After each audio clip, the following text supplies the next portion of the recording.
nyata keimanan kita.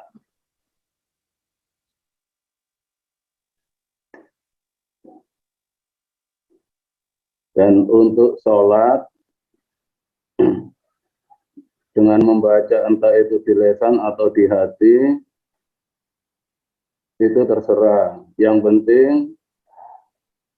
di sholat itu jiwa yang menghadap yang Maha Kuasa.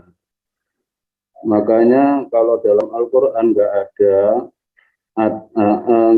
bacaan khusus. Di setiap gerakan itu nggak ada.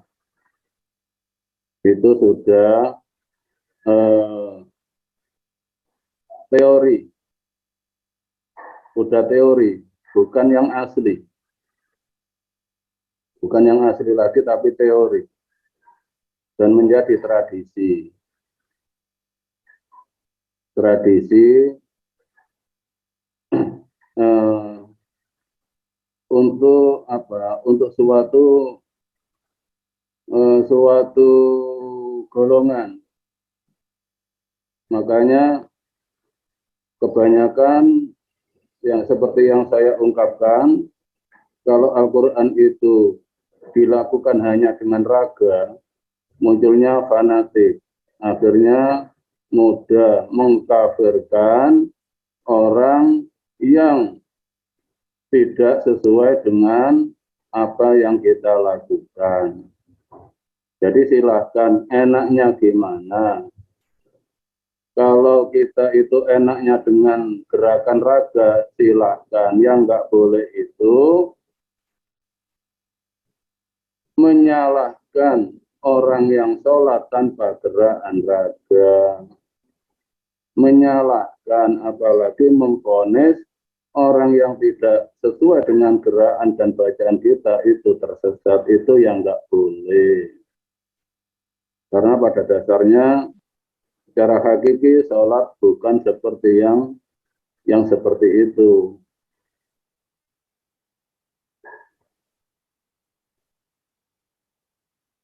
Dan bisa kita tanya pada diri kita, pada hati kita, selama kita melakukan tradisi raga itu, udah yakin nggak kalau diselamatkan Allah? Udah yakin nggak kalau sudah dekat dengan Allah? Makanya di sini tidak menyalahkan apapun yang Anda kerjakan. Di sini membuka hati itu untuk langkah kelanjutan menuju kemahaan, bukan pada bacaan dan sebutan. Kalau kita meyakini hanya suatu sebutan, berarti di situ muncul hanya fanatik. Akhirnya kalau tidak sama dalam hal menyebut yang disembah, akhirnya terjadi perpecahan. Makanya dalam YouTube yang dalam game-game yang lalu sudah saya utarakan, perjalanan orang menuju yang Maha Kuasa itu ada 3 fase, yaitu uluhiyah, ubudiyah, rububiyah. Mungkin untuk yang baru bisa saya ulang.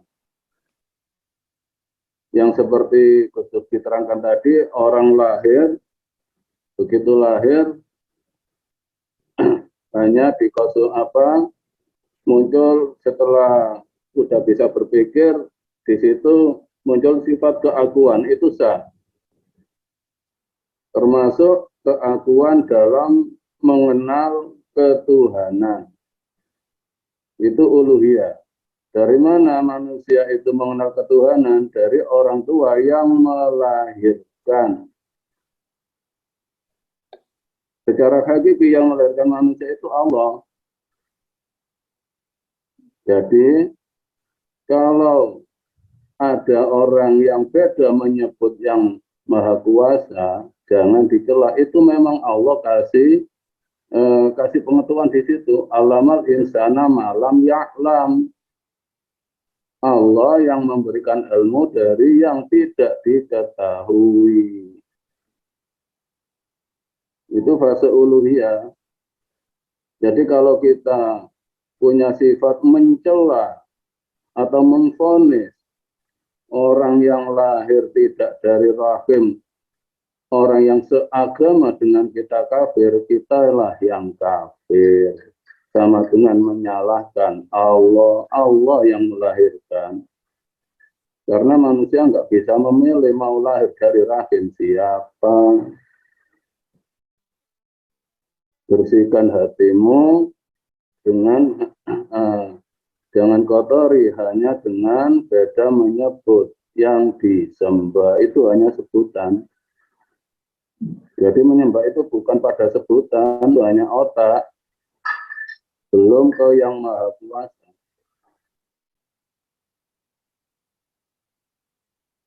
Lalu yang kedua ubudiyah. Ubudiyah itu cara menyembah. Dan yang memberikan ilmu cara menyembah pun Allah. Entah itu dengan menyembah cara apa, tapi yakin hatinya itu loh. Apalagi orang Jawa. Hatinya pasti menuju yang maha kuasa. Entah itu dengan membakar dupa atau gimana atau apapun, ubudiyah itu Allah yang menggerakkan. Belum tentu cara yang diajarkan penguasa kita itu bisa mendekatkan diri kita kepada Allah. Makanya jangan pernah merasa lebih benar.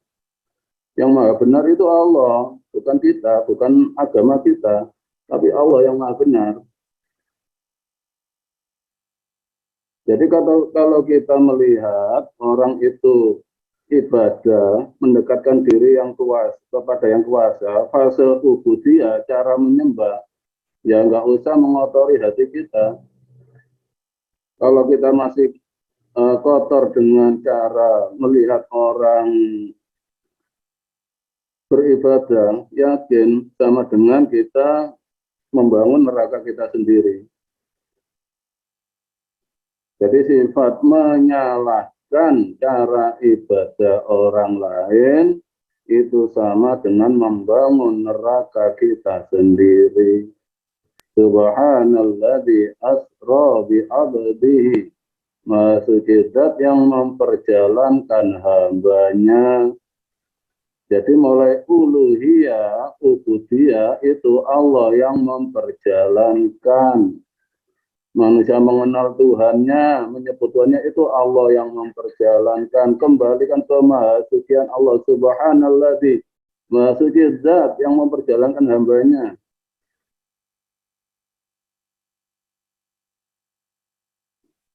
Jadi nggak ada gunanya. Yaitu tadi termasuk latan faun malun wala branun. Ilmu itu nggak ada manfaatnya. Kalau akhirnya merasa lebih pandai, lebih sempurna, sifat sempurna itu sifatnya Allah, bukan sifat kita. Berarti nggak ilaman atallah di qalbin salim, hati kita nggak selamat. Karena hati kita terkotori, hanya karena beda cara menyebut Tuhan dan cara melakukan ibadah. Orang bakar dupa ini kafir, hancurkan. Seandainya manusia itu tahu kalau itu salah, nggak mungkin manusia itu mau melakukannya. Semua orang ingin selamat, tapi belum dapat hidayah dari Allah. Innahu hudahudallah. Sesungguhnya petunjuk itu Allah yang menghendaki. Kalau manusia itu masih punya dalam ubudiyahnya, dalam melakukan ibadahnya itu belum menemukan keyakinan, di situ pasti hatinya masih belum tenang, masih pencarian, mencari. Jangan langsung divonis bahwa itu kafir, musyrik, murtad atau apa. Kita aja yang sudah mengakui agama kita benar aja masih bingung kok. Berarti kita itu masih bingung. Saya ini yakin udah selamat apa belum itu masih bingung. Kok merasa benar? Jadi